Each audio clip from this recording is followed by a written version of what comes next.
need to know about it. Mercedes says the AMG 35 Shooting Brake combines the powerful proportions of a sporty coupe with decisive extra functionality. Sorry about that terrible German accent, but anyway. Basically what they mean is that it's a sporty estate car.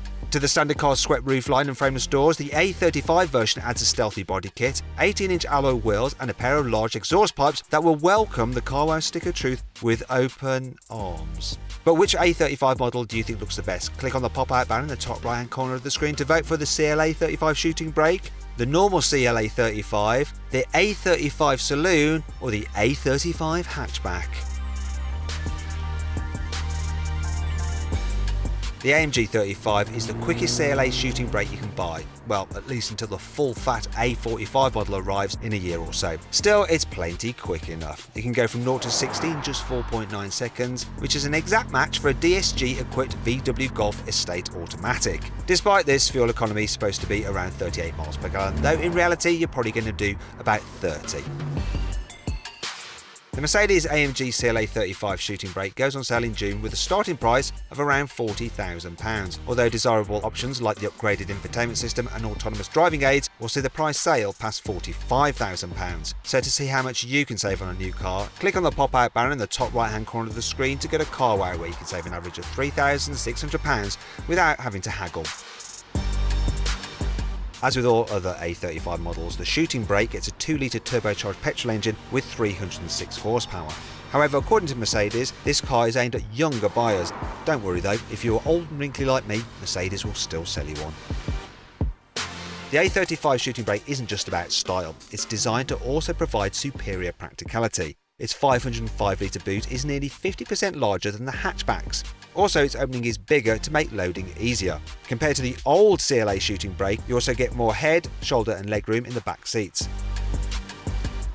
While this A35 might not be the full balls-out AMG version, that hasn't stopped Mercedes from making significant changes underneath its skin. The chassis gets more reinforcements than the Hindenburg line, and you get upgraded brakes with 4-piston front calipers.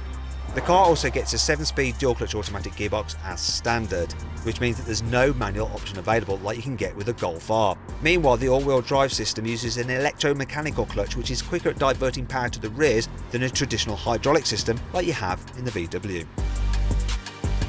There are a number of ways to make the A35 look like an even meaner auto barnstormer. For example, you can choose from 3 19-inch alloy wheel designs. The AMG Night package, meanwhile, adds glossy black exterior touches, while the aerodynamic package ups the ante with even more aggressive front and rear spoilers, which apparently help reduce lift. Actually, this is just a marketing person's way of saying they provide negligible downforce but look kinda cool. Inside, the A35 gets Artico leather and Dynamica seats as standard. You also get glossy black trim pieces, which will no doubt get scratched. Still, at least all the cool bits of the standard CLA are carried over, so you get pretty turbine-style air vents, and you can specify cool mood lighting and a pair of gigantic infotainment screens. If you want to give your A35 a proper AMG price tag, then the options list will oblige. On it you'll find things like the leather pack, which pads the interior in the real deal, rather than the fake stuff fitted as standard. And you can also choose from 3 different types of sport seats that clamp your body in increasingly tighter increments. The A35's infotainment system gets a number of functions that are unique over the standard CLA Shooting Brake. So you can add a sporty G-meter and race timer, while peak geek is reached by the addition of separate readouts for horsepower, torque, engine and oil temperatures, though you'll probably just use these to show your friends once and then never enter that menu system again. If you enjoyed this video, please subscribe.